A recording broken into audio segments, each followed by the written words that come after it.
Hi. இன்றைக்கி passport police verification முடிஞ்சிச்சு. நான் என்னமோ ரொம்ப பயந்துகிட்டே இருந்தேன், அப்படி கேட்பாங்களா இப்படி கேட்பாங்களா அப்படின்னு. அந்தளவு பயப்படுற மாதிரி ஒன்றுமே இல்லை.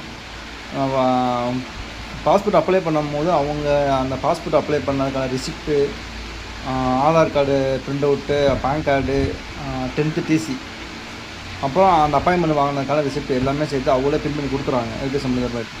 ஸோ நீங்கள் எதுவுமே எடுத்துகிட்டு போக தேவையில்லை. டேரெக்டாக போலீஸ் ஸ்டேஷன் போங்க, போயிட்டு இந்த மாதிரி வெரிஃபிகேஷன் வந்துருக்கா. ஆக்சுவலி எனக்கு வந்து ஃபோன் பண்ணி நான் கூப்பிடலை. கிட்டத்தட்ட 16ஆந்தேதி நம்ம அப்ளை பண்ணது. ஃபோன் பண்ணி நான் கூப்பிடலை, பார்த்து நமக்கு ரொம்ப அர்ஜென்ட்டாக தேவைப்படுது அப்படின்னு சொல்லிட்டு நானாக போயிட்டேன். போனேன், ஃபோன் பண்ணாங்களா உங்களுக்கு அப்படின்னு கேட்டாங்க. இல்லை ஃபோன்லாம் பண்ணலை நான் சொன்னேன். சரி அந்த ரிசிப்டை கொடுங்க அப்படின்னாங்க. ரிசிப்டை கொடுத்தேன், பார்த்தேன், ஈஸியாக வேலை முடிஞ்சிச்சு. கரெக்டாக ஒரு 10 நிமிஷம் தான் முடிஞ்சிச்சு. நான் கூட அப்படி இப்படி எக்கச்சக்கமாக ஒரு மைண்டை யோசிச்சுட்டு போனேன். ஒன்றுமே இல்லை, அது கொடுத்ததை போனேன். என்ன விசாரிச்சாங்க, எந்த ஊர், என்ன பண்ணுறீங்க அப்படிங்கிற மாதிரி விசாரித்து நீங்கள் போங்க, ஒரு வாரத்தில் உங்களுக்கு பாஸ்போர்ட் வீட்டுக்கு வந்துடும் அப்படின்ட்டாங்க. ஸோ அடுத்து நம்மளுடைய இலக்கு என்னென்னா, என்னுடைய இலக்கு என்னென்னா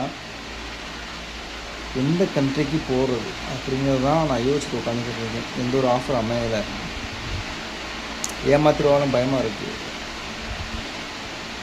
பார்ப்போம். ஏன்னா இப்போ ரீசெண்டாக என் தம்பி என்ன பண்ணா, சிங்கப்பூர் போனேன். கரெக்டாக போய் 20 நாள் தான் ஆச்சு. சிங்கப்பூரில் ஒரு வேலைன்னு சொல்லி கூட்டிகிட்டு போயிட்டு, இன்னொரு வேலை மூட்டை தூக்க விட்டான்னு சொல்லிவிட்டு ஒரே அழுதுட்டு வந்துட்டான், ஊருக்கு வந்துட்டான். ஸோ அந்த மாதிரி கட்டின பணம் போச்சு. ஸோ அந்த மாதிரி இல்லாமல் ஒரு நல்ல ஒரு கான்சன்ட்ரேட் தேடி என் படிப்புக்கு ஏற்ற மாதிரி வேலைக்கு போகணும்.